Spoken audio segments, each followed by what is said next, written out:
Hello, we're Explorer. Phoenix Wright, Attorney Dual Destinies. We're in the last episode. We finished up our second and hopefully final investigation of the case. And in this episode, we are going to be heading to trial for what is hopefully the last time in this case, which is the Monstrous Turnabout. Let's do it.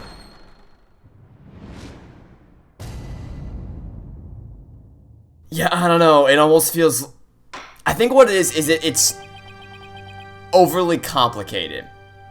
I know that sounds odd, but part of what made the original trilogy, and even Ace Attorney Investigations, so, and honestly, I can't believe I'm saying this, but even Apollo Justice's art style, part of what made them so visually appealing was the fact that they were all, it was simplistic, right? It was a very simple art style, very limited animation, but they used that to help express, so that, like, it wasn't a whole lot of camera movements or animation or anything. There was a couple of still frames, but when they did move and when there was animation, it made it really impactful. I don't know, it just feels like the camera movements seem a bit excessive, but what you know, I suppose. Court is now back in session for the trial of Damien Tenma. Apollo Justice, defense team leader is ready, Your Honor. Athena Sykes, assistant defender is ready too, Your Honor. As tripper as ever, I see, and in French no less. And the prosecution? Very well then. By the way, I asked Detective Fulbright to provide sturdier shackles today. There will be no more of your funny business this time, Prosecutor Blackwell. No, your opening statement, if you would. I believe it's standard procedure for the prosecution to handle it. Looks like the judge is really bringing it today. He probably realized how Blackwell played him. That was one mean game, as Simon says. Yeah, His Honor has to fight to defend his honor today. Your boldness. It's plain to see you've always dreamed of delivering an epic opening statement. I have? I don't know if I'd say that. Why, of course you have. I saw it in your eyes the last time you gave the opening statement. That was the look of one who yearns deeply for the thrill of an epic opening statement. For decades now, you have been watching opening statements on your bench. They were the crown jewels of the court, the one thing you could not possess. The crown jewels of the court? Now at long last they are within your grasp. How could you possibly refuse? Oh, so you don't mind if I do it then? I'll make a special exception, just this once. Here we go again. Yep, more Blackwell's mind games. Well then, in that case, I think I might go ahead and make the opening statement myself. In yesterday's session, we learned the shocking truth that the victim, Alderman Rex Cuby, was the Amazing Nine Tails. We also learned that the Amazing Nine Tails was a key figure in the yokai craze and anti-merger protests. It was further revealed that upon learning Rex Cuby's secret identity, Mayor Damien Tenma murdered him. No? The fact that the crime took place in a tightly locked room was also brought to light, and the only people in the tightly locked room were the defendant and victim. The defense proposed the existence of a hypothetical third party, but further investigation revealed no proof of no. False. Ergo. We must conclude that the evidence against the defendant is, well, conclusive. No. Ew! Did I say something wrong? That was quite astonishing. You've truly outdone yourself this time. Oh, one more thing to boast about to my grandchild. Well, this was not an unexpected turn of events. Now then, it seems the prosecution has called a new witness to testify. The inexplicable yokai evidence left at the scene of the crime. Well, does that not demand some sort of explanation? The feathers and tracks? Weren't those left by the mayor while he was possessed? That was but an act to protect his daughter. Oh, yes, of course, I had suspected as much. Wait, did he actually believe the mayor's award-winning performance? His daughter was the one who planted the yokai evidence. Ergo, the true identity of the yokai in the manor was the manor's maid, Jinxie Tenma. The prosecution is engaging in mere conjecture. Would you care for some witness testimony again? Yes, that would be the idea here. Thanks. Thanks for playing along. I'm glad you finally woke up today. For I am ready to prove that the little scamp is the one behind the Tenma terror farce. Witness testimony? I bet he means Filch and that creep Labelle. Very well then. Bailiff, will you please bring in the first witness? Mr. Filch, you made quite the hasty exit yesterday. See that it doesn't happen again today. Hehe, been known for many hasty retreats since I was a kid. Bit of a trademark of mine, hehe. Indeed, you managed to give a total of 5 bailiffs a sweep. I don't know how the hell that happened, but alright. Like the amateur can never nab me, hehehe. Perhaps we should shackle you by the neck. That would keep you in place. No, please, I'm liable to rip my own head off if I start running. Your statement now. He may be hasty retreat, but there's no escaping Prosecutor Blackwell. Yeah, Blackwell doesn't strike me as the give up easy type. Now then, Mr. Filch, your testimony, please. Specifically, the true nature of the yokai you saw in the manor shortly after the crime. Alright, time for witness testimony number 1 of the day. The yokai is Jinxie. Let's see how wrong you are. Oh, I missed the first statement. Temmatera is really that little mallet-made gal. Ain't no doubt about it. I mean, Temmatera I saw was just a little bit thing about her size, but the little grunt had a big old staff. I seen her when she came into the foyer. Bet she's still up on the forbidden chamber after stumbling on the crime scene. No. If she... Okay, if we're running with the... If Tenma swallowed the key, then there's no way that she could have gotten in there. So, no, she did not stumble upon the crime scene. That's just patently untrue. So, Temmatera was short in stature, and that's because it was Miss Jinxie Tenma all along? You betcha. Besides, all the rest in the manor were way taller than her. Feigning height is but an easy thing. But a big ox like that offender could never pass for short. What if the Temmatera impersonator was walking on their knees? Random knee walking, I seen it myself. And perhaps that yokai really was Tim's Tenma after all. All monsters are not but tricks, either of the mind or the cheap parlor variety. So you're saying you created an illusion like one of those magical eye things? Precisely. Human senses are easily deceived. Take the fellow in the cell next to me. Each night he cries and screams about some ghost he thinks he sees. But in truth, he was simply the janitor. Oh ho! Prosecutor Blackwell just gave up the ghost. Literally! The janitor's deadly complexion and all-white attire are, no doubt, partially to blame. That and the fact that he constantly mutters about taking vengeance for this or that. That actually sounds like a real ghost to me. The defense may now cross-examine the witness. Okay, this is gonna be pretty easy, because she definitely could not have gotten into the Forbidden Chamber, because Tenma swallowed the key. So, gonna go with a big old nope on that one. Where's the key? Here it is. The key that the mayor took from the killer and swallowed. Objection! It would seem that Temmatera was, in fact, not the citizen little girl. Eh? How do you figure that? You claim the Temmatera you saw had one of those staves to the Forbidden Chamber, but it would have been impossible for Miss Tenma to get a hold of one. Care to elaborate, Mr. Justice? The mayor swallowed this key shortly after the murder. He wanted to keep the killer out of the Forbidden Chamber. What's this? The key was deep in the mayor's stomach when Miss Tenma discovered the crime scene, so you see it would have been impossible for her to get into the Forbidden Chamber. In short, the Temmatera had seen holding a staff could not have been Jinxie Tenma. Oh! Ah! What? His bird's gone. Hopefully it's going straight for Apollo. But then who does the defense believe was impersonating Temmatera? Our Temmatera impersonator is something or other. Such accusations beg evidence. I mean, wait, hold on. Who did he accuse Labelle? He didn't accuse anybody yet. But if you're gonna accuse Labelle, we literally found his hand cream in that room, so not exactly hard. Very well, let's see where the defense is going with this. Mr. Justice, please show us proof as to their true identity. Oh, that's easy. Just show him the hand cream we found in there. We found this hand cream in the Forbidden Chamber, and we know that whoever was Temmatera took one of the staves out of there. In short, I believe whoever this hand cream belongs to is the yokai impersonator. But Mr. Justice, how do you propose they identify the hand cream's owner? I'm glad you asked, Your Honor. The defense requests a fingerprint analysis on this piece of evidence. It might tell us who it belongs to. Interesting. So you expect to find the yokai's prints there? Very well, I hereby call a short recess while we wait for the fingerprint results. No need for that, your boldness. We have the prints of everyone at the manor that day. You called Prosecutor Blackwell? Could anyone be more whipped? Fulbright, analyze this for prints. You have 3 minutes. Your wish is my command. Very well then, I guess we'll just wait right here. Okay. What? The bird? It would seem the fingerprint analysis is complete. What do the results show? What in the world? They're Flo and Labelle's prints, aren't they? This is absurd. Prosecutor Blackwell? I'm not gonna like this, am I? So don't tell me. The Temmatera's prints? Fingerprint analysis has revealed that the prints belong to... Okay, now for the suspense. Who is it? Phoenix... Oh?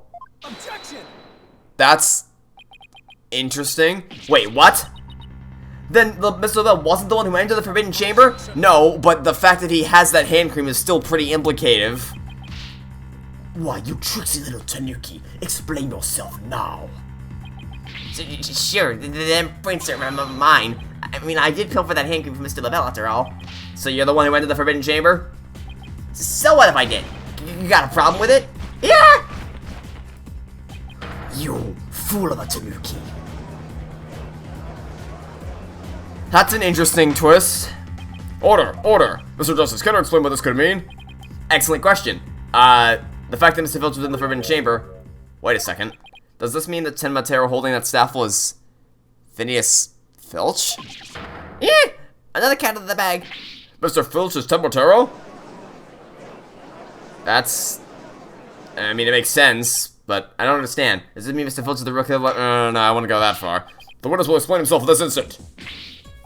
Begging your pardon, your Honorship, but I was just doing what the Alderman told me. They wanted me to be Tempotero in the village exorcism ritual. Oh, you mean that event on the Ninetales Veil Village Festival, so that was you inside the Tempotero costume? Yep. After the event, I went to watch that pro wrestling program, but it bored me to tears on account of the old wrestlers being complete jobbers. So we didn't actually watch the entire wrestling match. That's when I looked at the Tempotero costume and got a great idea. No one can tell it's me while I'm wearing it, and because of them superstitions, no matter what I do, the villagers won't say a word. In other words, you use the superstitions to effectively render yourself invisible. Why did you want to enter the Forbidden Chamber in the first place? Because of the treasure there. That was my big chance to sneak in and nab it. Treasure? Only that it's the greatest get-rich quick chance in the universe. Grandpappy told me all about it. Said there's an amazing treasure in there. He went in there not knowing his grandfather had already pilfered it. Guess that's one tale that didn't get passed down from grandpappy to grandson. Wait, how was it that you get into the Forbidden Chamber? There was a meeting in the Fox Chamber that day. Plus, the mayor swallowed the only key that could open the Forbidden Chamber's door. You couldn't have possibly gotten in. I could through the air vent in the foyer. The vents left the old alderman's picture. I went in and made a nice little hole. I used that to get into the air that leads to the Forbidden Chamber, I did. You what? But how's it even possible? Wait a sec! Remember that air vent? There's an air vent in here? Oh, but the top! Oh, I didn't even see that. So Mr. Filch found a way to get into that air duct? And that's how we got from the foyer vent to the Forbidden Chamber vent? So Tempotero was nothing more than a cat burglar, or rather a Tanuki burglar, and we're back to being without anyone to charge with the Alderman's murder. Looks like our so-called yokai is nothing more than one big troublemaker. Tell me, Mr. Filch, what'd you do after fleeing to the foyer? I got out of that costume right quick. Would've just caused trouble at that point. And where is that costume now? Heck if I know. It ain't my fault if you never find it. The police searched every nook and cranny. No yokai costume was left in that manner. What if I was tossed outside the man? Aha! No way! But maybe, just maybe, yeah, it's not a, yeah, great. You figured that one all on your own there, did you? Okay, here's what I think. Mr. Filch, did you get rid of the costume here? With the giant open window over here. Yeah, thanks. Not exactly a real thinker you got going on here. Because that would certainly explain why it didn't turn up inside the manor. You think I tossed it out the window? That costume cost me a pretty penny. So why would I go do something like that? I can think of a few reasons. Any bright ideas, Apollo? Well, assuming the costume really was tossed out from the window, then the next question would be, what happened to it after that? And if I'm right, I might have just the thing to prove what happened to the costume. Well, all I need to show you is that there was something that flew out with the paper, right? Evidence proves you... Yep, right here. Ah, that's... Tempotero flying at the sky? And just how does that prove Mr. Filch threw his costume out the window? Judge? Come on now. That's not Tempotero in the photo, it's the costume Mr. Filch threw out. Aw, that's crazy, Doc. You ain't serious, are ya? Oh, but I am. It's a steep cliff right outside the foyer window, meaning the manor is pretty high up. And the costume flew through the air after it was tossed out. That's when the photo was taken. In other words, the photo of Tempotero really was a flight of fancy. What? Eh? Oh my, so there never really was a yokai. Oh, I can't keep any of them cats bagged. Can I still file a claim for the lost costume? This more than proves the defense's position. James C. Tema had nothing to do with staging the yokai sighting. Care to raise any objections, Prosecutor Blackwell? None whatsoever. I'll deal with that tricksy Tanuki after I've dealt with this case. We did it. Good going. Now all you have to do is make Florence Labelle take the stand. Sheathing the sword a bit earlier, are we not? Huh? Nothing has been proven beyond a doubt. Take this tricksy little Tanuki, for instance. How do you suppose he was able to exit the Forbidden Chamber? Probably the same way he got in to the chamber's air vent. And what of the feathers and tracks of the scene of the crime? They would suggest that the Tanuki exited through the chamber door, not the air vent. but the forbidden chamber doesn't open from the inside, so what you're saying makes no sense. Right? Someone else on the outside opened the door for you, isn't that right? Yep, that's right, Mr. Blackjack. The door suddenly sprung right open. Sprung right open? Who was on the other side? Didn't get a good look in the count of the old sudden glare. It's like how the reflection from my head blinds fellow moviegoers emerging from the dark. That's when I snatched that staff and made my daring escape. And then that little maid gal spotted me as I hightailed it down the hall. That means the forbidden chamber wasn't open until after the crime was discovered. But wait, we still don't know who opened it. Maybe there really was a third person in the Fox chamber. Gee, you think? Well, you little tanuki, when the forbidden chamber opened, did you see the accused passed out there? Nope, only one there was the alderman, and he was dead as a doornail. If the accused wasn't there, what do you suppose he was up to? Uh-oh, I don't like where this is going. Oh, don't tell me. Plainly, the only one who could have opened the forbidden chamber was the accused Damien Tenma. Ah!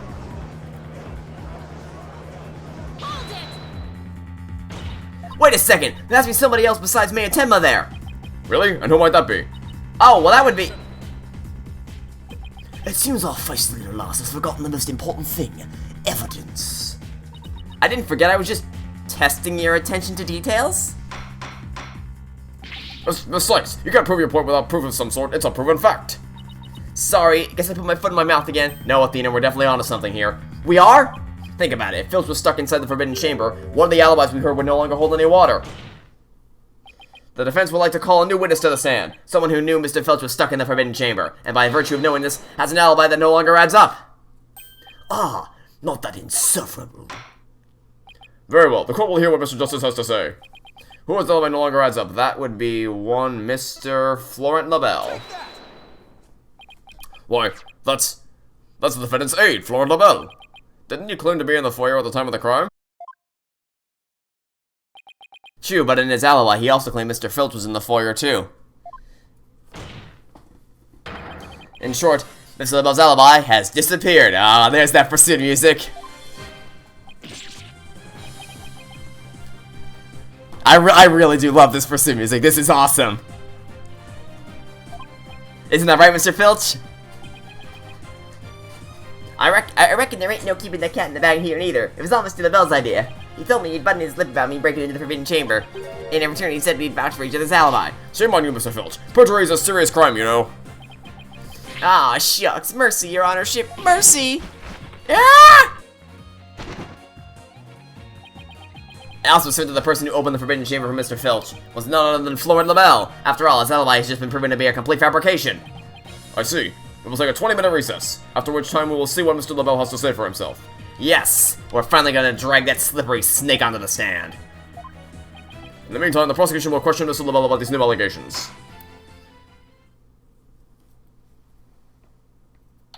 April 19th, 10:25 a.m. District Court, defend lobby number 3. We did it, Apollo! Let's not celebrate just yet. We finally dragged Mr. Labelle into court! Yeah. Hey, why the long face? I can't help but feel I'm missing something important here. Plus, Prosecutor Blackwell's bound to mount a counterattack.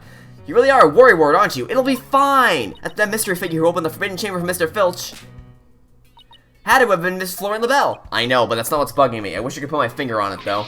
At any rate, the big showdown with Mr. Labelle is up next, so chin up, Apollo! April 19th, 11 a.m., District Court number 4. Alright, the Joker has taken the stand. Court is back in session. Our next witness is...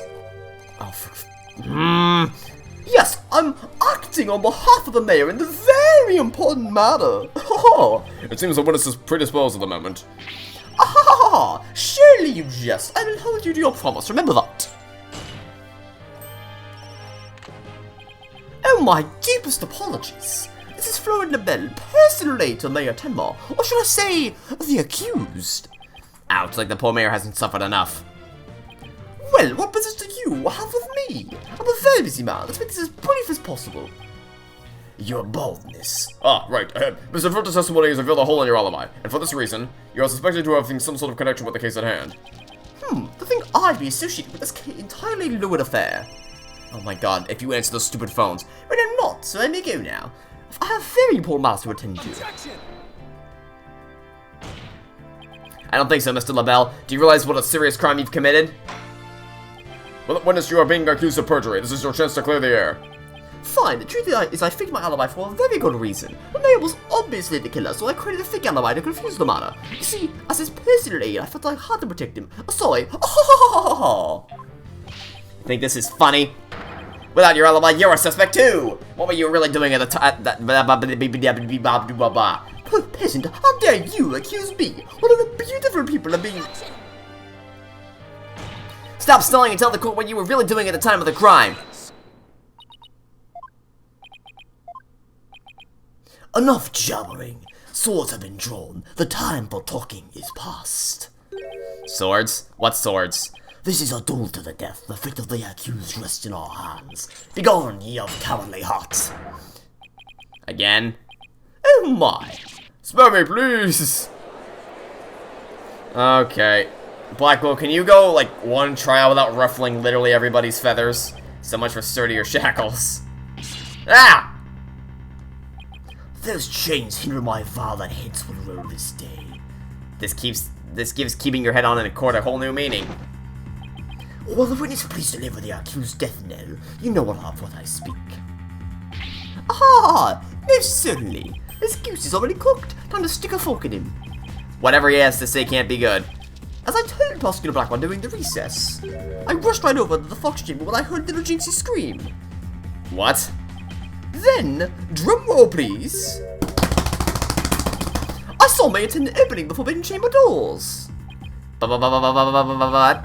There you have it. The mystery man who opened the chamber door, as witnessed by one Phoenix Wright. It was the accused. There was never any third party. Oh, that's not all. I had something quite startling there at the scene of the crime. Startling sounds bad. The mayor, who was badly conscious, muttered this. Forgive me, Jinxie, I killed the other man. That's right, the mayor actually confessed to the murder, right then and there. I don't believe that in the slightest. Did you confess? For all I know, it could have been you, like, dressing up as him. Because it doesn't make logical sense that he would confess and also depend on us to be proven, and that those two pieces don't connect together. Order in the court. This is quite conclusive testimony if it stands. Just so, and quite astonishing I might add. I only learned of this fact during the recess.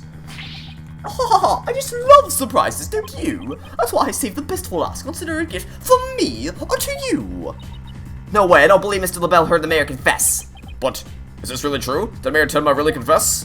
It is indeed. During the last recess, I confirmed it with the mayor's daughter. It would seem Mayor Tenma actually did confess. Testimony is quite favorable to the prosecution's... Oh, forgot. Answer your phone one more time. This is Labelle. I called the about the party observations. That's right, and I'll be calling my little shindig Mayor Tenma's conviction gala. A splendid time is guaranteed for all. Well, as it seems our witness is a very busy man, let's get right to his testimony. Mr. Labelle, please tell us what you saw when you came upon the scene of the crime. Alright, here we go. The showdown against Mr. Florence Labelle. What Labelle saw. I was in the hallway, hiding in the shadows. That's when I heard the confession. Upon learning of her father's crime, little Jinxie fled without ever noticing me. Immediately after that, the mayor came to, stood up and opened the forbidden chamber.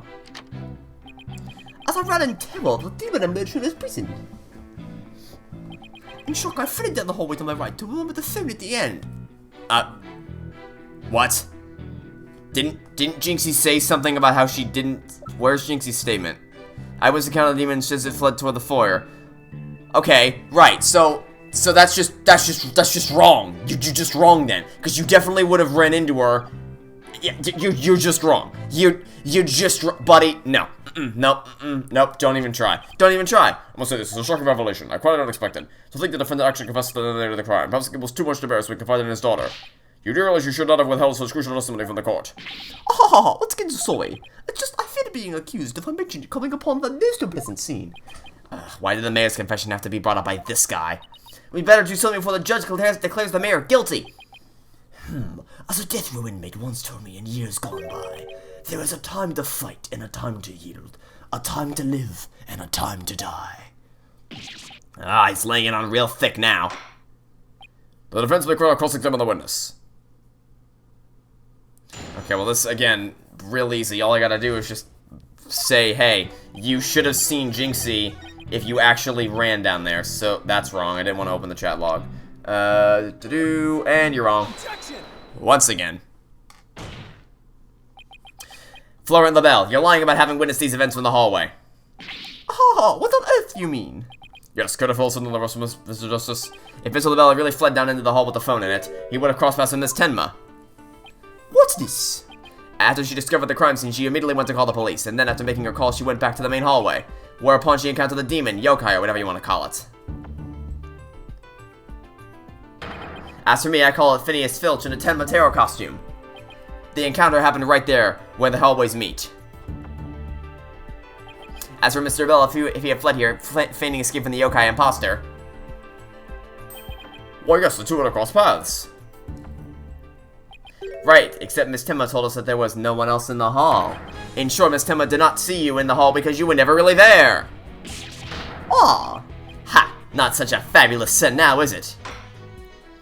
Well, Mr. Justice, the witness also stated that he heard the mayor confess. If he was lying about hearing the confession from the hall, then where was he when he heard it? Inside the Fox Chamber, or else? Probably disguised as Damien Tenma. But isn't that within the very crime scene? It is, Your Honor, and that means he's not really a witness. Rather, he's the third party I've been alleging this whole time. What? Do you think I'm the killer? How dare you? Silence. Foolish fop. A true man knows when he is beaten. A shield of lies comes to naught before a third with a sword of truth bared.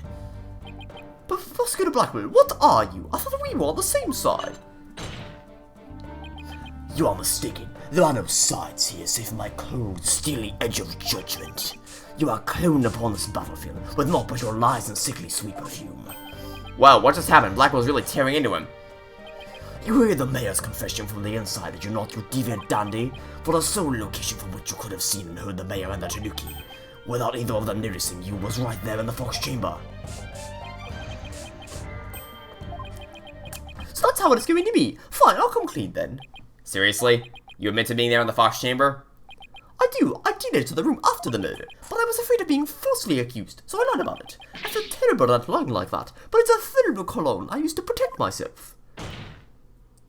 You'd better explain yourself, Mr. Labelle. Yes, of course. I was just about to get to that. Uh-huh, sure you were.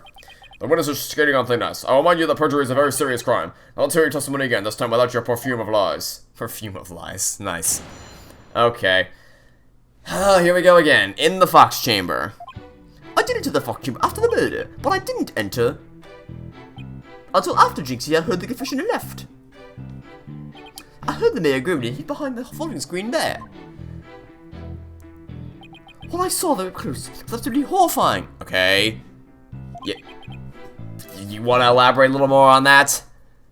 Perhaps some more details? It's very vague. Just so he could see everything without being spotted by the victim or that Tanuki Filch. Suffice to say, he was a mere witness to the events rather than an actual third party. This guy's as slippery as an eel. Apollo, you think he's telling the truth? Well, he was in the Fox Chamber, so at least that much must be true. The defense may cross-examine our slightly voyeuristic witness. Okay. So I'm gonna need you to tell me a little more about what you saw and why it was horrifying, because you're one for very vague statements. Let's try to clear this up a little bit. Could you describe the crime scene in a bit more detail? What exactly would you like details about? Well, what I'd like to ask you about is... probably the murder weapon. Yeah, actually, definitely the murder weapon. And I'll tell you exactly why we should say the murder weapon. Because I guarantee you, he's gonna slip up about something regarding about this, right? Because this has been broken. So if he say I'm hoping he mentions something about it being like a token of goodwill, or at least either mentions it being a token of goodwill or mentions the cup. If he mentions either of those two things, we got him. Because then what happens is we say, well, how did you know that? Because that was only before or during the time of the murder. So I don't know. Let's see if we can get him on that. Could you describe the state of the weapons that have been used at the scene? A spear had been thrust all the way through Alderman QB. Then there was a statue the Alderman used to bludgeon Mayor Tenma. That incredibly inspiring symbol had fallen to the floor. Oh right, the statue. But why would you find it inspiring? Why exactly did you find the statue inspiring? Ah, well, when I saw that statue, I felt as if the merger had been realized. It was like a celebration of union between town and village. Oh, there we go. Oh, no. Oh, buddy. No, you're done, buddy. Mr. Justice, it's very important. Oh, it's very important. I believe that to be extremely important. I requested it be added to the testimony. Statue on the floor, token of goodwill. Abso-positively not. See what I did there? I referenced Red White from Turnabout Sisters. It's funny. Anyway. Your lies have finally betrayed you, Mr. Labelle. What possibly could you mean? You said that the statue was like a celebration of union between town and village. Is that correct? It is indeed, but what of it? The two yokai are joining hands in goodwill, as if they were celebrating the municipal merger. Something the matter? So, how did you really know that a statue was meant to be a symbol of goodwill again? What? Justice Dono, explain yourself and make it quick. The statue was meant to symbolize goodwill in its original form, but that was a secret. A secret? Whatever do you mean? What I mean is that it broke when someone used it to strike Mayor Tenma on the head. What's left clearly makes it look like the two yokai are battling it out. The statue's secret and its true form were lost inside the locker room. For Miss Tenma is the only living soul who should know what it once looked like. So, Mr. Labelle, where could you have possibly seen the statue in its original form? The only possible answer is this. You saw the statue in its original form. Right there in the room where the alderman was murdered before it was broken. Ah, there's the music again. Mr. Justice, are you accusing the witness of some sort of crime? Yes. Yes, I am. I'll tell you what, for as uninteresting and mediocre, painfully average as this case has been so far, this final showdown is pretty good. Florence Labelle, I accuse you of the murder of Alderman Rex QB. Oh!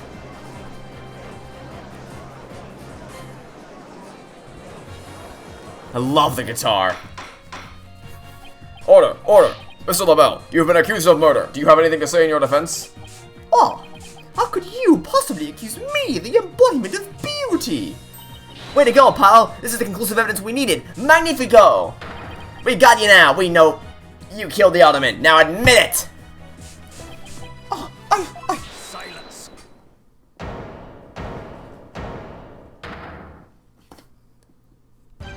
Enough of your silly games, Justice Dono. This prancing peacock could not possibly be the killer. Objection! What are you talking about? His ally has already crumbled to dust. And I just proved that he was in the Fox chamber when it was still locked that tight. Silence! Why could he have not seen the statue in its true form before the murder? After all, he was close friends with the alderman. Ergo. Yes, that's right. I clearly remember it now. Alderman Kiwi told me about it. About what the statue actually looked like. I mean, he was a good friend of mine. Ha ha ha ha. Yeah, right. He wouldn't show you a secret gift just like that. Silence! Moreover, it has already been proven that he was not present at the scene of the crime. It has? Forgotten, have we? Recall the little scamp statement, if you will. When Jinxie Tenma unlocked the Fox chamber, she saw the alderman and the mayor collapse therein and no one else. Oh, dang it. The fact is, it was you two who made that apparent in yesterday's court session. Thus, Thornhill could not possibly have been in that locked room. No! That's just not correct at all. I just don't get it. How could Jinxie not have seen Labelle? Well, if Labelle was disguised as Damien Tenma, that would explain it pretty easily, wouldn't it? The proof is incontrovertible, no room for debate exists. Am I not right, your boldness? It does seem awfully conclusive. The fact points to the defendant and the victim being the only people in that locked room. Moreover, the defendant has already confessed. Objection! Yep, but why would he still be fighting if he didn't go? You cannot defend the indefensible. Your role in this charade is over, Justice Dono. But Your boldness. This trial would last an eternity if we were to keep crossing blades with these simpletons. It is high time you brought down the hammer of justice. a point well made. I believe it's time to declare a verdict. This court finds the defendant Damien Tenma.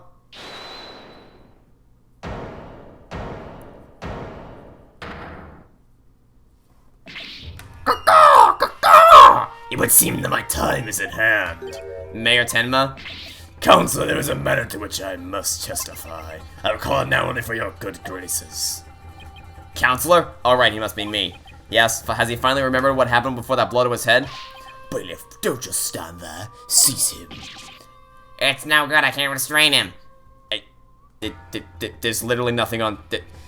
Why would you even show the shot? There's literally nothing happening on screen. This is just a still image. Know me in despair, for I am Tenma Terror, Demon Lord of the Yokai.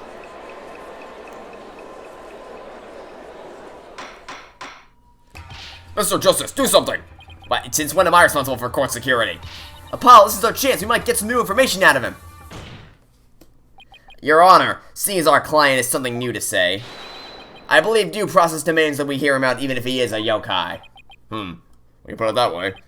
Still, I believe... What do you believe? That testimony by yokai is unprecedented in the legal world. Hey, Judge, remember that time we cross-examined a parrot? How about the time we cross-examined a radio? How about the time we cross-examined a spirit? Remember those times? I think we'll be okay. Unprecedented is an absurdity more like. Alright then, Mr. Damien Tenma, or should I say Mr. Tenma Taro, your testimony, please. I shall now speak of recollections, most reader, courtesy of my host Damien Tenma. Heed these words, mortals, for hear them but once you shall. Caw-caw! Okay, I'm about done doing the caws, so if we can move right along here, that'd be great. Oh. Barely conscious was Damien there amid the darkness. Suddenly, two yokai did appear. On one side, Tai Tematera, ruler of demonkind, on the other, the my old enemy, the nine-tailed fox.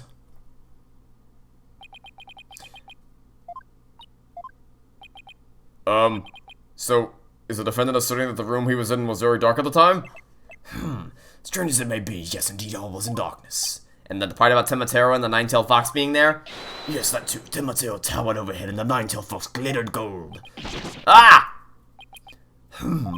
It would seem the defendant's recollections are not to be trusted. Yes, well, truth be told, my host's recollections are still a bit fuzzy, as if half-dreamt that happening lingers in his mind. Apollo, maybe I can help here. Really? Oh, you mean... Yeah, I can hear it. The discord in his heart. I sense an unusual emotion. Okay, I get it. We're gonna use the moon matrix. You don't need to build. You don't need to spend 5 years building up to it. I know you're gonna use the moon matrix. All right, here we go again. This is honestly a pretty cool mechanic. It's baby easy, but it's still really creative concept.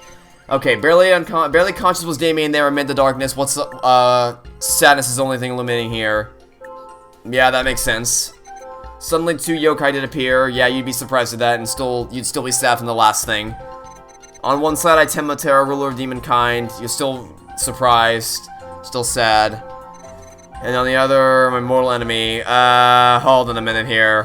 Why would you be happy to see your mortal enemy? When the nine-tailed fox appeared, you not only experienced shock and sadness, but also something like joy as well. Joy?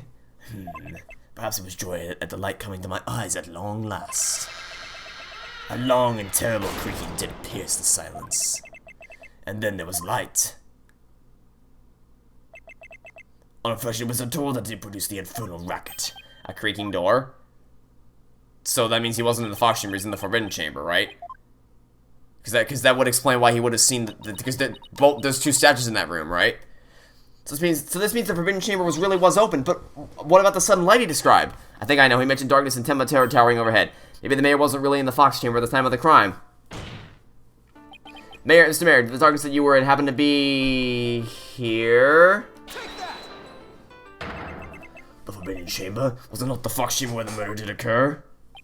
Yes, but it all makes sense if you were in the Forbidden Chamber. That terrible creaking sound was probably the Forbidden Chamber's door opening. And the towering Tematera you saw? Most likely the Forbidden Chamber statue.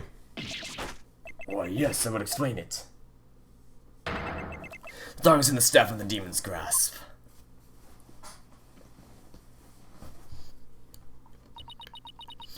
But even if that's all true, then what about the nine-tailed fox? Maybe he was just seeing things, just like Jinxian or imaginary yokai. Fantastico, Apollo! It's entirely possible! In a groggy, dreamlike state, people can misremember things and events. Misremember, you say? Let me think. Ah, you believe. I remember now. That was not the nine-tailed fox, it was... the Amazing Nine-Tails. What? The Amazing Nine-Tails? At first this is but a dream, I thought. Now, however, I most clearly do recall it. 'Twas the Amazing Nine-Tails who did open the Forbidden Chamber's door. Okay, getting there. I'm sorry I asked. the Amazing Ninetales, but that was the victim, Alderman QB, right? Yeah, why would he open the Forbidden Chamber? Wasn't he trying to keep it sealed? Never mind that, this is completely new information. Let me enter it and run an update. Okay, back at it again. Okay, so, what's changed? That's the same. Ooh, info update. Amid the darkness, a mighty statue of Tematera loomed overhead. Okay. Still makes sense you'd be surprised at that. Suddenly the door opened and a shaft of light did pierce the gloom. Yeah, that makes sense. When you're in darkness, you see light, you'd be happy. That's fine. Info update, okay. If anything's gonna change to be here, what's next? The Amazing Ninetales come to the rescue. Why would you be sad that something came to your rescue? When the Amazing Ninetales opened the chamber, banishing the darkness within, you felt joy, but didn't you also feel shock and sadness? Also, why is it that Apollo's the one that's explaining the emotions to the witness? Shouldn't that be Athena, since it's, you know, her mood matrix? Does that not make sense? I believe it was the Fiend's Cape of Red. What? I thought the Ninetales dude didn't have a... Where's the thing? That's not it. Where's the glossy? Here it is. I thought he didn't have a red cape. Yeah, no, wait a minute. No, hold it. He doesn't have a cape. How could you have seen a cape if he doesn't wear... What? Hold on a minute. When I did behold it. Yeah, wait, no. Wrong. He doesn't wear a cape. A cape of red? Apollo, we've reduced the noise level. Oh, but there's still a little left. Mayor Tema, why were you sad when you saw the red cape? Why indeed? What could this mean? I guess his memory's still a little spotty. I know because his latest recollection contradicts the evidence. Yeah, it's one of those contradictions that slaps you right across the face. I mean, at least I'm not trying to hide it anymore. When someone is trying to force a fuzzy memory into a definitive shape, Apollo, I know what you have to do. You need to present evidence that contradicts the image you see. Oh, do I now? Really? Man, I never would have put that together on my own. Oh, so it's basically the same as the user. Yes, you don't need to explain this to me. Okay, so where do you say the thing about the red cape? Oh, here we go. Info update.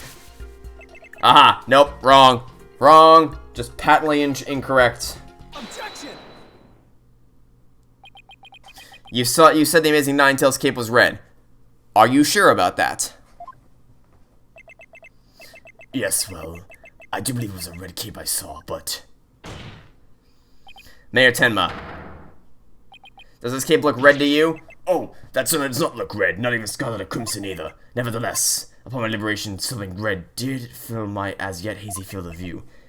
And I thought to myself, the Amazing Ninetales is arrayed in a cape of red. So you mistook that red something for his cape, huh? Apparently so, and remembering it now brings a great sadness upon me. So the red something probably wasn't a cape after all. Maybe that great sadness suspension is one sort of thing. Well, what else is at the crime scene that would be red? Anything of interest? I mean, the blood could possibly be it. So that, well, it would have seen the Fox Chamber behind the night. Red object could have seen that would have been shocking. I know, could it have been, Mr. Mayor, was this the red thing? Is something in the crime photo? Because it would have had to have been something in the crime scene. Something red that produced deep sadness. Could it be Mr. Temba that you saw was Alderman's blood? Yeah, that's what I thought. Blood? Why, yes, it was blood. Ah! Yarn, me matey. Ooh. Ah, the claw. It's all come back to me now. It wasn't a red cape that I saw. It was lying behind the Amazing Ninetales, the Alderman's bloody blood. Yeah.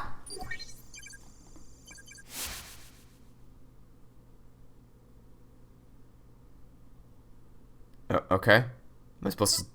Okay, there was no arrow for me to click to skip, so I didn't... Okay. Noise level 0%. Bye-bye. That's cute. His noise level's down to 0. I think he's remembered everything now. Does this mean the Amazing Ninetales killed Alderman QB? But the Alderman was the Amazing Ninetales, so how exactly would that work? Hey, I asked you first. Well, Mr. Justice, you sure know how to make a complicated matter even more complicated. True, but at the time of the climb... Yeah, that's that. While we were climbing, this happened. Silence.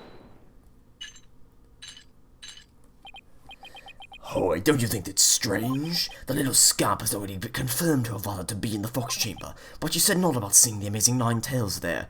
That's irrelevant, because I'm pretty sure Labelle disguised himself as Tenma. That's irrelevant.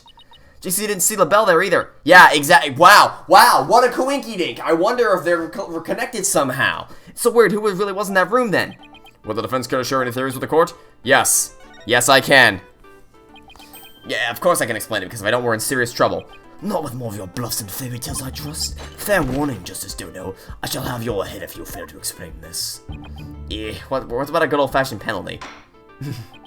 Well, Mr. Justice, let's see if you have a head worth keeping on your shoulders. He doesn't, I promise, but I'll help him through. I'll hold his hand. First of all, Mr. Labelle was definitely in the Fox chamber while it was locked. We also know that Mayor Tenma was in the Forbidden Chamber as in his testimony. These facts are crucial to my explanation. So let's consider the following question. If the facts point to Florence Labelle and the victim being there at the scene, why did Jinxie Tenma see the victim and her father, Mayor Tenma? A very good question indeed, and I suppose you have an answer for us? Sadly, you would be supposing wrong. No, we very much do have an answer. Why did she do that? Well, how about the explanation, Mr. Justice? I believe the time for questions is over. The defense asserts that Florence Labelle was at the scene of the crime. However, Jinxie Tenma testified that she saw her father collapse there. She has yep, there it is. There's right there. Disguised as Tenma. If I can press the stupid button. I don't know why, but for some reason, this game has a lot of problem recognizing my input. The figure Miss Tenma saw was not her father. It was Florence Labelle disguised as Damien Tenma. Silence. That is a complete impossibility. The face is utterly unlike. How could you explain that away with a mere disguise? Yes, but they both do have incredibly distinctive faces. And maybe the disguise completely hid his face? I think Jinxie would have mentioned it if she couldn't see her father's face. And if it was that sort of disguised, wouldn't she have removed it? Alright. Your soul is as dull as your mind, Justice Dono. Shall I show you what a truly sharp blade is capable of? Aha! I think I'll pass. Ah! Great, he's dead. Alright, Athena, your turn. Are you okay, Apollo? I'm not fine, am I? Well, now that we have that little fairy tale out of the way. No, that's literally the only thing that's possible. That's literally the only thing that's possible. The only way that this all works is if Labelle disguised himself as Tenma. So your problem...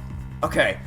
Well, alright, let's try to think about this. So the only... So your problem is that he would have had to be disguised with some kind of mask. Wait a second here. Wait. Okay, I know what you're thinking, like, oh, how did I not figure this out by now? Because this should be so obvious. Because what other masks do we have aside from this? And yes, I'm aware, like, because my thought process when he said, do you have anything that covers your face? I'm like, obviously we have the mask. But I didn't mention it because my thought process was like, okay, that doesn't, but great, we have the mask, that doesn't make any sense. And then I remembered, oh wait, because his hair was inside of it. His hair was inside it. The hair was inside the mask. The hair was in it, and that also covers his face. And the only thing that would mean, like the way we connect that is if if Damien Tenma was the Amazing Nine Tails, right? Does that make sense? Because if that were true, then he would have a way to essentially like defend the village and protect his daughter without his daughter knowing that it was him, right? I think this makes sense. I think that makes sense. I don't know why that didn't come to me sooner, because I should have remembered that the fact that the hair was in the stupid mask thing. I don't know why I didn't think of that immediately. Apollo, remember what Mr. Wright always says? When he's stuck in a tight spot, turn the case upside down. Turn the case upside down? I mean, he does say that, doesn't he? But I don't quite see how it applies here. Still, never hurts to give it a try, I guess. Let's see. Rather than Jinxie didn't remove the disguise, maybe she couldn't remove it, and rather than she didn't tell anyone about the disguise, maybe she couldn't talk about it. Yeah. Great. Yep. Remove to this mask. Okay, great. Mask turn off worst humiliation. Yes, we got it. Thanks. I already figured it out. Thanks. Great. Moving on. Mask. Yep. Thanks. You don't need to hold my hand on this one. I got it. I already figured it out. I got it. Great. Thanks. Thanks for playing along. I don't need you to handhold me anymore. I already got it. Thanks. I got the answer. Can we just get to the part where I can prove it? It's very annoying. That's the most annoying part in any of these games, is when you figure it out and the game's like, okay, you're not gonna be, you can't possibly figure this out, so hint 1, hint 2, hint 3, hint 4, hint 5, 6, 7, 8, 9, 10, 11, 12, in the seconds before we're about to freaking reveal it. The defense has no proof. They never did and they never will. Objection! I do have proof. Do you now? Alright, but this better be good, Mr. Justice. We can solve the remaining riddles by turning all of our assumptions upside down. Why Jinxie Tenma mistook Labelle for her father, why she couldn't remove the costume, telling one about the first of the riddles are inextricably linked to Mayor Tenma's secret identity. A shocking secret identity would turn the entire purpose of this case upside down. The piece of evidence clearly reveals Mayor Tenma's secret identity.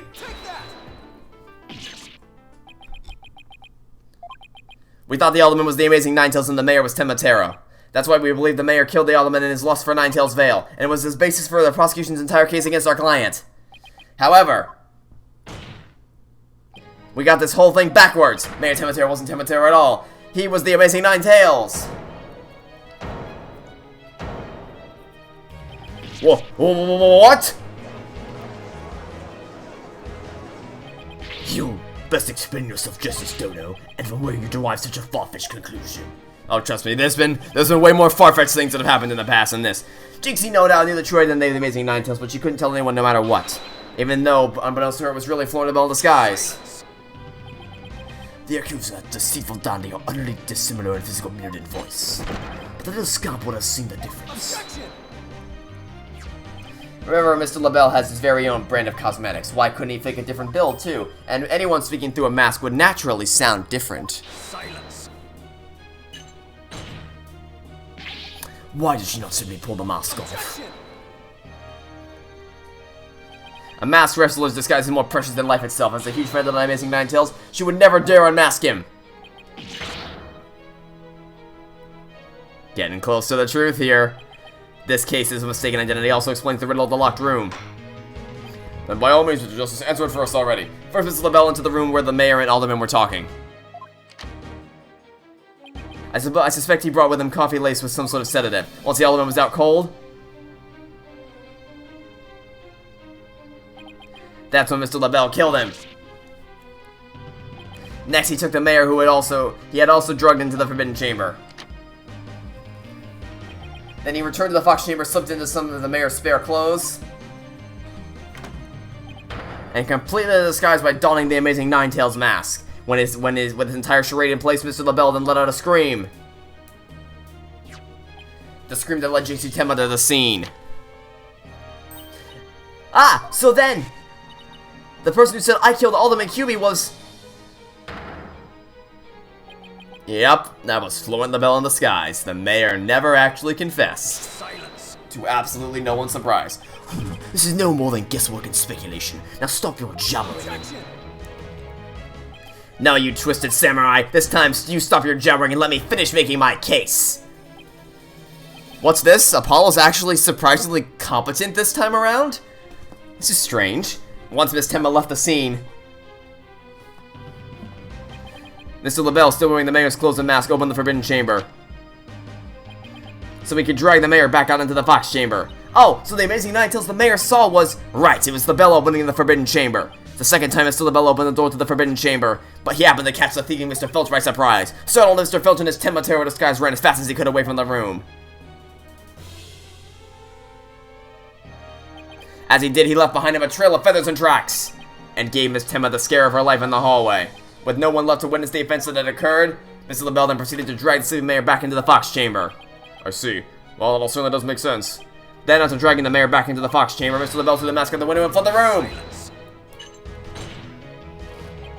For this absurd theory to work, it requires the defender to be the Amazing Ninetales. However, he was the one pushing for the municipal merger, and such an individual could possibly be the Amazing Ninetales so preposterous. The mayor was blackmailed into pursuing the merger. Miss Tenma's life would have been in danger if he had openly voiced his opposition. That's why he created a secret identity as the Amazing Ninetales. God, this is madness. No one could possibly hide such an insane plot. Oh, buddy, you'd be surprised. Notice that the killer is insane as his plot, and I'd say Florence Labelle more than qualifies. Foolish mortal, it is I. It is at your own peril that you forget who I am. Mayor Tenma, it's okay now. Jinx will be safe just as soon as Mr. Labelle is arrested. You are the Amazing Ninetales, aren't you?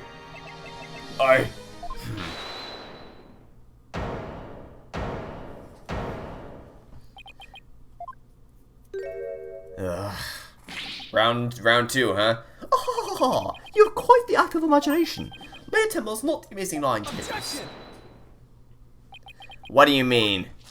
Well, has the mayor admitted to it yet? He was about to before you cut him off, but that's just... And even if he did admit to such nonsense, I would have revealed the truth behind Tenma Terra here, right here and now. What? Why, if you would dare reveal a secret, Ha! My good friend the Alderman told me all about it. But it wouldn't be good to expose the truth about what the superstitions now, would it? The truth behind Timoteo, what's he talking about? Go ahead, say it. Say, I am the Amazing Ninetales. I dare you. Objection! Wait, will someone please explain to me what's going on here? Mayor Timber will do anything to keep the truth behind Timoteo a secret. A dark, terrible truth that has been kept secret by the village superstitions. And if the mayor admits to being the Amazing Nine Tails, you'll expose the truth? Right, I won't have him walking free because of some nonsense you made up. So what now, Justice Dodo? Without the mayor's admission, your theory is as useless as you are in a bottle. You're in the bottle. I'll show you who's useless. Apollo, don't you dare give up now! I know. Your Honor, I believe Mr. Labelle's statements warrant a thorough cross-examination. After all, the true identity of the Amazing Nine Tails is the cornerstone of this case. You do have a point there. Please answer this court, Mr. Labelle. Is the defendant the Amazing Nine Tails, or not? Okay, this has got to be the final showdown at this point. Because how long? I think we've been going for almost an hour. This has got to be the final showdown. The Amazing Ninetales' true identity is not Mayor Timber. Mayor would never admit to such utter nonsense, but if he did admit to such nonsense, I would expose the truth behind Timoteo right here and now. After that would bring ruin upon Ninetales circuits. Okay, well, can you explain to me what the superstitions are, please? Talk about out of the pot and into the fire. And at this rate, the mayor will be found guilty for sure. Honestly speaking, if Mayor Jimmy and Tenma is not the Amazing Nine Tails, I'm afraid I don't see how the defense is much of a case here. Ha! And let's just leave it at that, shall we? We all know Alderman QB was the Amazing Ninetales anyway. I mean, that's how Ninetales film made a comeback. Their Alderman was so popular. There's gotta be a hole in that testimony somewhere. But I don't even know where to start. I do! Oh, me. Pick me, I know where to start. But if he admits that Labelle's gonna expose the secret behind Timoteo. Ah, we're so close, I know it. The defense will be cross-examined the witness. If you tell me more about what the superstitions are, then I can probably come up with a better plan. But until you do that, there's nothing I can do. So, just tell me more. Hold it! Do not gaze upon Timoteo. Do not tell others if you see him. Is that what the village superstitions say? So I thought it's not a new one. It's just the same one as always. Okay. Exactly, telling us what Timoteo looks like would reveal the truth. That's why the superstitions were written down in the first place. And remember when coming into the village if you free him? Is that warning not to expose the truth? Ha! Bingo! That truth is Timoteo is a great, inspiring fortune. That's what the whole battle of the Ninetales Villa is all about. Timoteo was a great fortune? Come to think of it. only that it's the greatest great chance in the universe. Damn right to know about so there's an amazing treasure in there. Could Timoteo actually be Mayor Tenma Forbidden Chamber treasure? Oh, I get it. Okay. I get where this is going. Okay, so it's gonna be a thing where it's like the treasure is the secret.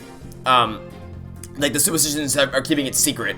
So like that's what he's trying to get. But what he doesn't realize is that Phineas Filch is the one who stole the treasure. So the influence is like that doesn't matter anymore. So yeah, okay, I see where this is going now. Telling the villagers Timoteo is a terrifying yokai is what has scared them away from the forbidden treasure chamber and the treasure within. Tell the treasure has been kept secret all this time.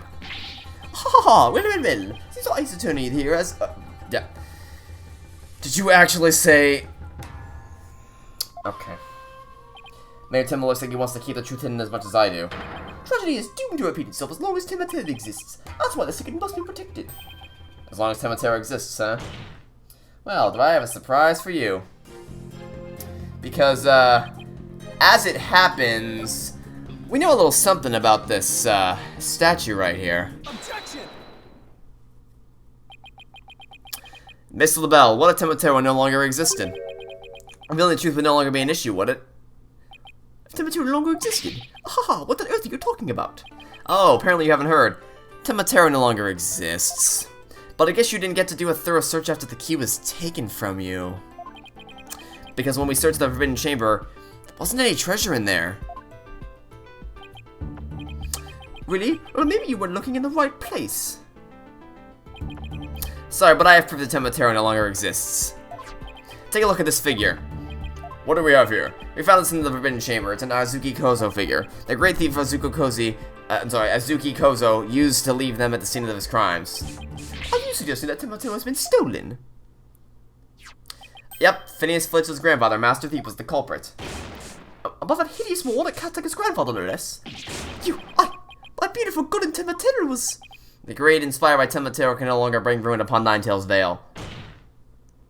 Isn't that right, Mayor Tenma? The root of tragedy would indeed seem to be gone. In fact, I now recall the Alderman revealing the secret to me on the day of our meeting. He must have been speaking of Tenma, for he said to me the golden ingot was gone. The gold ingot? You mean the treasure that is Tenmatero's true form? Recall, if you will, the scroll in the Forbidden Chamber. Yeah, I remember it. Don't worry, you don't need to recite it to me. I remember. I promise you, I remember what it looks like. It was literally only yesterday.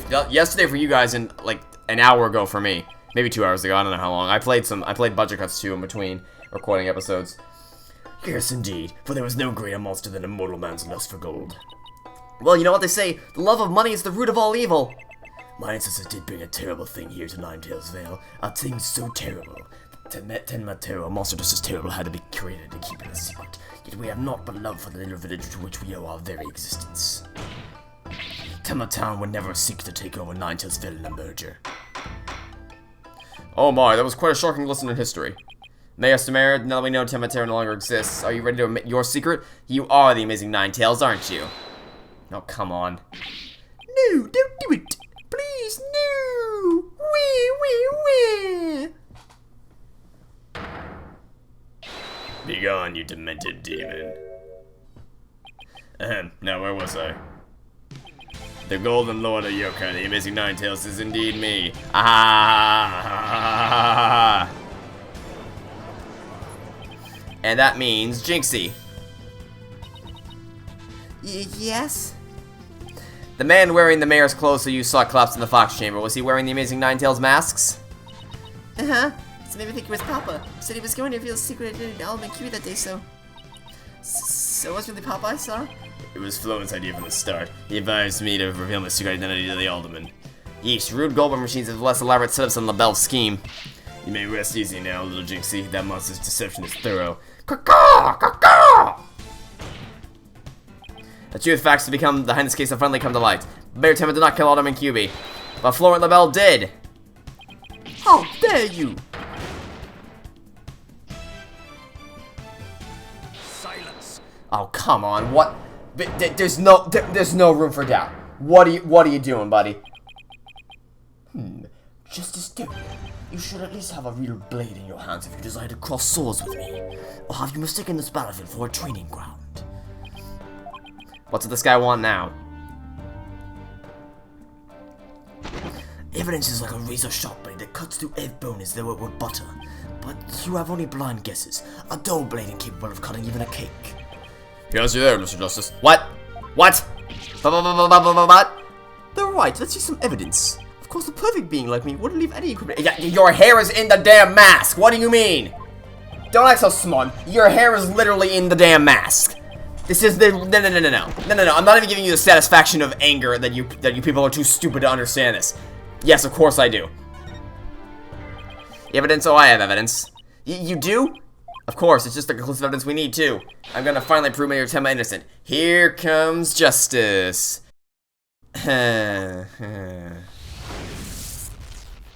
What the f is this? What the hell? What am I looking at? I don't need all this. It doesn't take going what the yeah. Oh, you only gave me 2 options? What, huh? Huh? What, his hair was in, yes, what is this? What the hell is this? Who do you think it belongs to?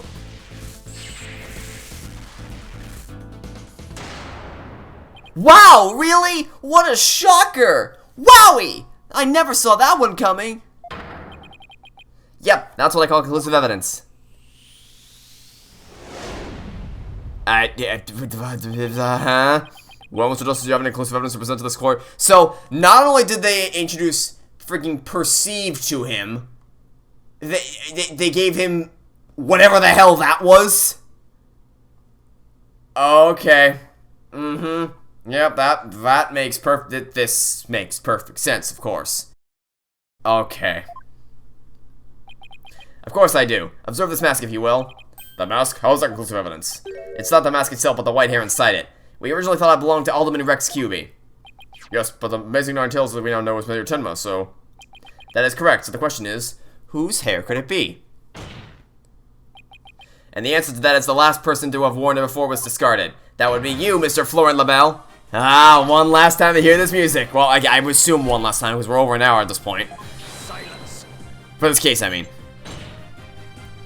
It would appear your coup de grace failed to hit its mark. The freakish fop is not the white hair type. He has he sprays his hair. He had blue hair yesterday. What do you mean? Objection. No, Prosecutor Blackwell, it is you who has made a fatal error. What? If I remember where this mask was found, it was washed up by the side of the river. With that in mind, this last piece of evidence will solve all the remaining riddles. Do we have... Oh, the hairspray, right? Yeah. Yeah. Oh, what? What is that? This is Miss Labelle's only private brand of hair color. It washes up with just water. The core will also recall the amazing Ninetales mask. Washed up along the side of the village with the right hair inside it. What's this? Are you saying that preening Peacock's hair color is... Yeah, that's exactly what I'm saying. Mrs. Labelle's hair color is a freaky work of fiction, but thanks to the river flowing through Ninetales Vale, we now have a real-life expose. Ah! The white hair in the mask is conclusive evidence proving you're the real killer. A DNA test is all we need to prove it, and we both know we'll get a match. Admit it! Florence Labelle! You were the one who killed Alderman Rex QB! You peasant! How dare you! Ah! You profane my picture like a bug. I'm going to inseminate you like I did. Okay, he's gone insane.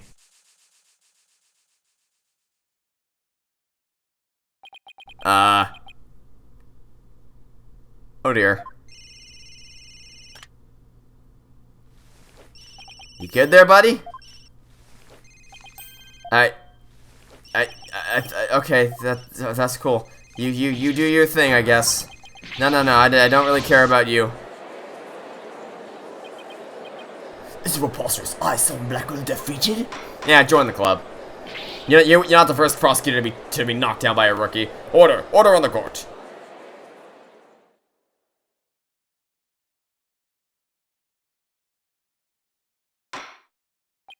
Well, this is quite the unexpected outcome. I must hand it to you, Mr. Justice. You really turned this case on its head, just like that other lawyer, Phoenix Wright. Aha. Wait, that was a compliment, right? Prosecutor Blackwell, what have you done with Florence Labelle? The faced man is withered like a flower without water. One of the officers is currently tending to him with a sprinkler. Wouldn't that just wash even more of his makeup off? Allow me to explain the actions of the guilty party in detail. The motive, of course, was to steal the golden gate known as Tenma. However, few are allowed into the manor due to its cultural ties to Ninetales Vale. Labelle set in motion plans to get access to the manor and the gold within the via merger. But the efforts of the amazing Ninetales saw those plans come to a halt. And thus Labelle murdered the alderman and attempted to pin the blame on Mayor Tenma. I see. But what I still can't comprehend is why would he go after the gold in the first place? Mr. Labelle doesn't look like someone who is in need of financial aid. The Baron has passed well, but like he hid his beauty with makeup. He's mired in debt due to pouring money into a brand only he could love, which is why he sought the gold with such voracity. Too bad for him. Someone else had gotten to it first anyway. I see. Very well then. I believe it's time to declare the verdict. This court finds the defendant Damien Tenma not guilty. Oh boy, that was a case. That was a case.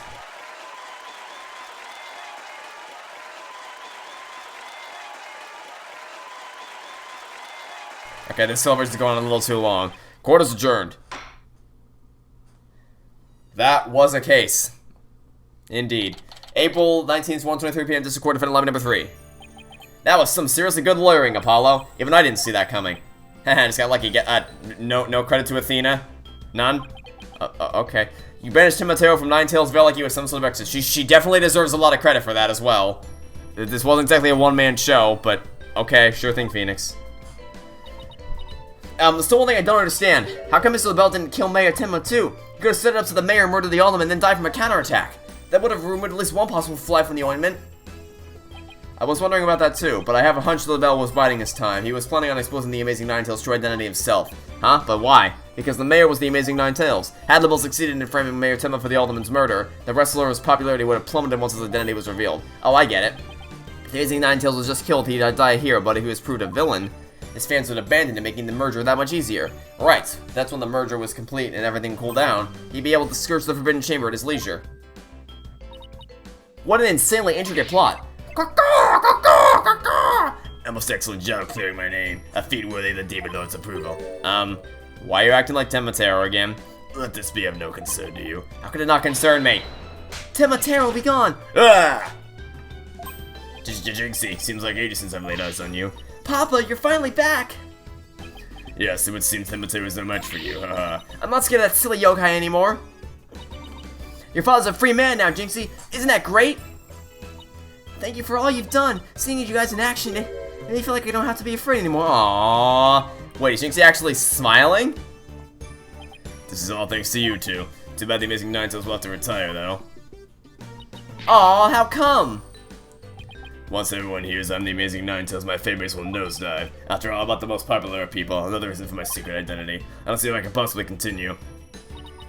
Heh, I think you just misjudged yourself. Take a look outside. So now that you mention it, what's all that noise out there? A big crowd gathered outside Nicordos once the news broke, since they want to get a glimpse of Mayor Damien Tenma, the man behind the mask, and to root for your return to the wrestling ring.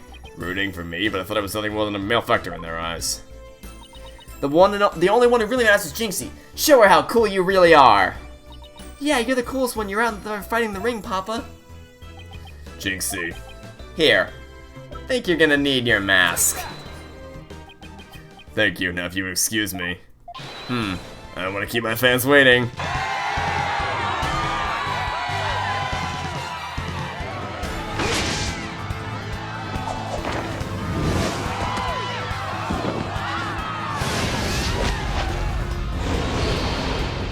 Ninetales fail forever!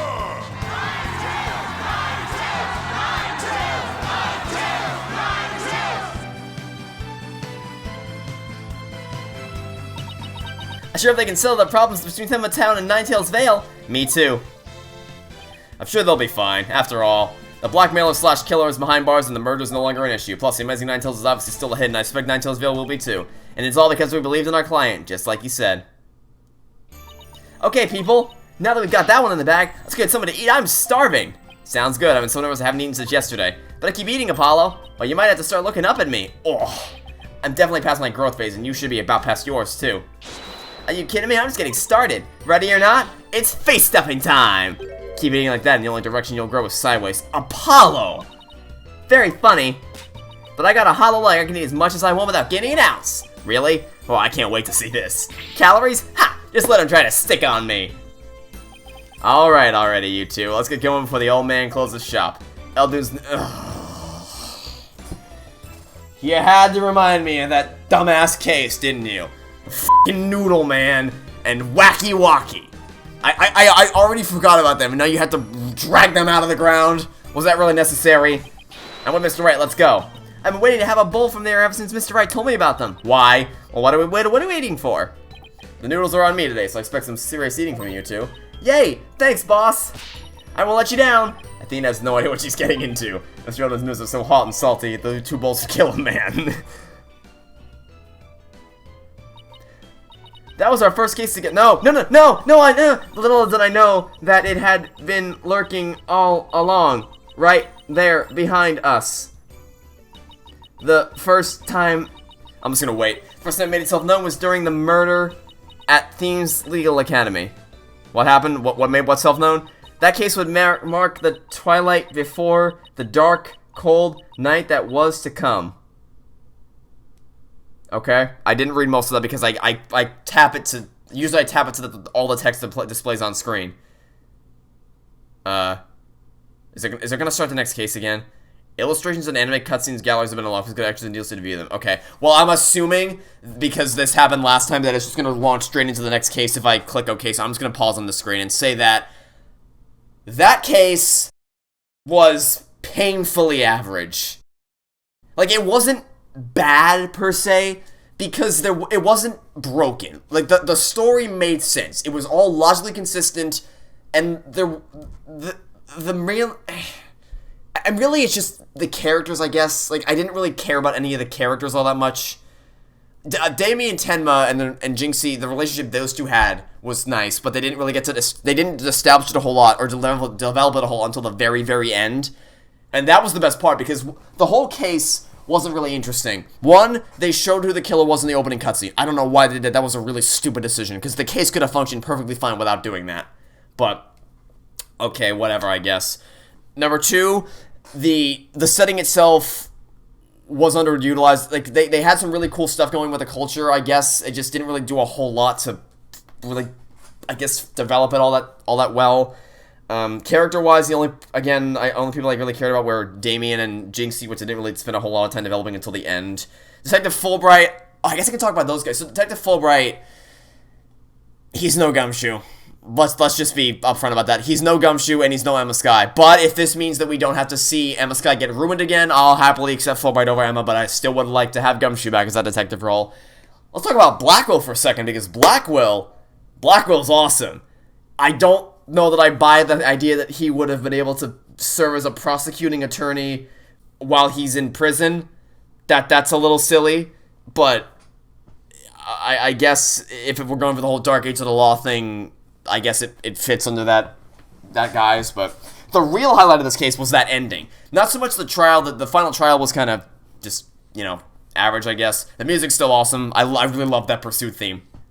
But the actual ending where Jinxie gets over her fears, finally, and she kind of rekindles a relationship with her father, and then he goes outside to meet all his fans with the mask on. That's a nice touch. Just a nice way to end the case, despite the fact that overall it didn't really have anything special going for it. It was, like I said, it's not a terrible case, it's just really, really dull. There's not much interesting going on there, but... So that'll be it for this episode. Thanks for watching. Stay tuned for this episode to catch you all tomorrow for some more Phoenix Wright Attorney Dual Destinies. Goodbye!